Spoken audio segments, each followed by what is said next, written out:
का हो सखी? देखा था जब से तू गाँव से आइलू है। हाँ। तोहार चेहरा एकदम धूमिल भइल है, का बात बा हो? अरे पूछा मत सखी, सुनबू तो कपारे हाथ धइले हो। अरे का भेल हो? सुना सुनावा। सुना सखी मोर ससुर के बतिया, काटे न दिन मोर काटे न रतिया। सुना सखी मोर ससुर के बतिया, काटे न दिन मोर काटे न रतिया। सुना सखी मोर ससुर के बतिया, काटे न दिन मोर काटे न रतिया। सैया शराबी सुना ये सखी, खबर रखेला सिवान के। ससुरा जाके पता चलल पिया बकरी चरावे प्रधान के। ससुरा जाके पता चलल पिया बकरी चरावे प्रधान के। ससुरा जाके पता चलल पिया बकरी चरावे प्रधान के।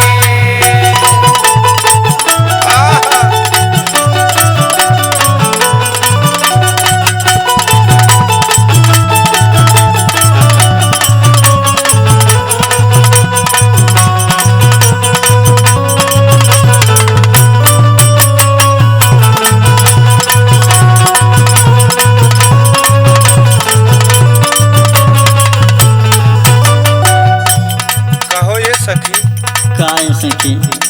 तू ना जानत रहलू कुछ काम धाम करन की ना? अरे हम कुछ ना पता हो। सुना सुनावा। घूमी घूमी पिए लतारी हो, साजी के देला गारी हो। साजी के देला गारी हो, साजी के देला गारी हो। साजी के देला गारी हो, साजी के देला गारी हो। कहीं का बतिया सखिया रे, मिलल बड़का नारी हो। मिलल बड़का नारी हो, मिलल बड़का नारी हो। मिलल बड़का नारी हो, मिलल बड़का नारी हो। अपन बनिया छोड़ी के लइका लेके घूमे सिवान में। ससुरा जाके पता चलल पिया बकरी चरावे प्रधान के। अरे ससुरा जाके पता चलल पिया बकरी चरावे प्रधान के। ससुरा जाके पता चलल पिया बकरी चरावे प्रधान के।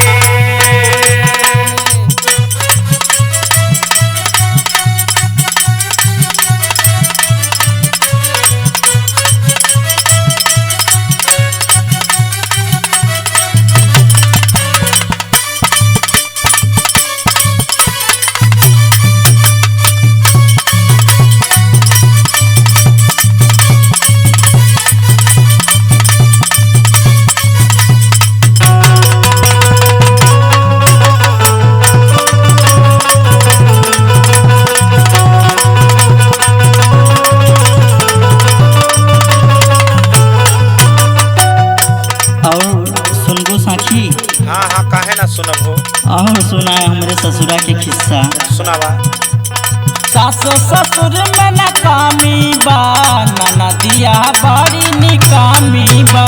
ननदिया बड़ी निकामी बा, ननदिया बड़ी निकामी बा। ननदिया बड़ी निकामी बा, ननदिया बड़ी निकामी बा। पिया परविंदर सागर में साखी रे पूरा कामी बा। साखी रे पूरा कामी बा, साखी रे पूरा कामी बा। साखी रे पूरा कामी बा, साखी रे पूरा कामी बा।